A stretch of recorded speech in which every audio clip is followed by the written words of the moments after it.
বিশ্বাস করো সোনিয়া, ফেসবুকে প্রথম যেদিন তোমাকে দেখেছি সেদিনই আমি তোমার প্রেমে পড়ে গেছি। আমি তোমাকে ভালোবেসে ফেলছি। I love you. তুমি আমাকে ভালোবাসো? না জাহিদ, আমি তোমাকে ভালোবাসি না। কেন কেন কেন? কারণ তুমি প্রয়োজনের থেকেও বেশি সুন্দর। এত সুন্দর ছেলের সাথে প্রেম করা তোর রিস্ক। এমন তো হতে পারে আমি ছাড়াও আরো 3-4টা গার্লফ্রেন্ড থাকবে তোমার। এটা মানছি যে আমি একটু বেশি সুন্দর, কিন্তু আমি একদম পিওর সিঙ্গেল। আমার কোনো গার্লফ্রেন্ড নাই, না আমার দূর দূরান্তে কোনো চাচাতো মামাতো ফুফাতো খালাতো বোনও নাই। এবার শুধু তুমি আমাকে ভালোবেসে দেখো। তুমি ছাড়া অন্য কোনো মেয়ের দিকে আমি জীবনে কোনোদিন তাকাবোই না। প্রেমের বয়স 2 মাস হওয়ার সাথে সাথে আমি তোকে বিয়ে করে ফেলবো। সত্যি বলছো জাহিদ? অবশ্যই সত্যি। তাহলে আমি রাজি। তাহলে আর দূরে কেন, কাছে আসো। ছি বাবা, তোমার লজ্জা করছে না? কি ব্যাপার জাহিদ, এই মেয়ে তোমাকে বাবা বলতেছে কেন? আমি জানি না, আমি কিভাবে বলবো? আমি তো এই মেয়েকে চিনি না। যাও যাও যাও। কি বললে বাবা? তুমি আমাকে চিনো না? ও হ্যাঁ, চিনতে পেরেছি।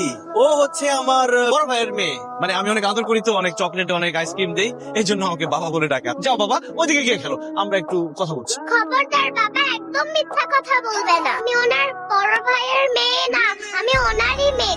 চুপ, বেশি কথা বলবে না। তোকে আমি খেলতে বলেছি, শেষ করে সোনিয়া।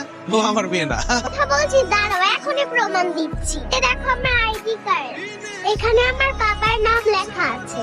আরো প্রমাণ আছে, এই যে দেখো আমার বাবা মায়ের ছবি। জাহিদ, ওর মায়ের সাথে এই ছবিটা তো তোমার। তার মানে তুমি বিবাহিত, এই মেয়ে তোমার। আমি ওর বাবা, বিশ্বাস করো আমি একদম সিঙ্গেল, পিওর সিঙ্গেল। এই মেয়ে তোমার মেয়ে হলে ওর মা তোমার বউ, আর যার বউ আছে সে সিঙ্গেল হয় কি করে? কত বড় সাহস! এত বড় একটা মেয়ে থাকতে সে বলে সে নাকি সিঙ্গেল। আজকের পর থেকে আমাকে কোনোদিন ফোন দিবি না, আমাকে কোনোদিন মেসেজ দিবি না। যদি দেশ করে আমি জুতো দিয়ে পিটাবো। ইসরে, কত কষ্টে মেয়েটাকে পড়াইছিলাম। তোমার নতুন মা লাগবে না? না, আমার আর মা লাগবে না। আমি থাকতে তুমি কোনো মেয়ের সাথে কথা বলতে পারবে না, তুমি কোনোদিন বিয়ে করতে পারবে না। সারা জীবন আমার সিঙ্গেল ফাদারই হয়ে থাকবে। তাই না?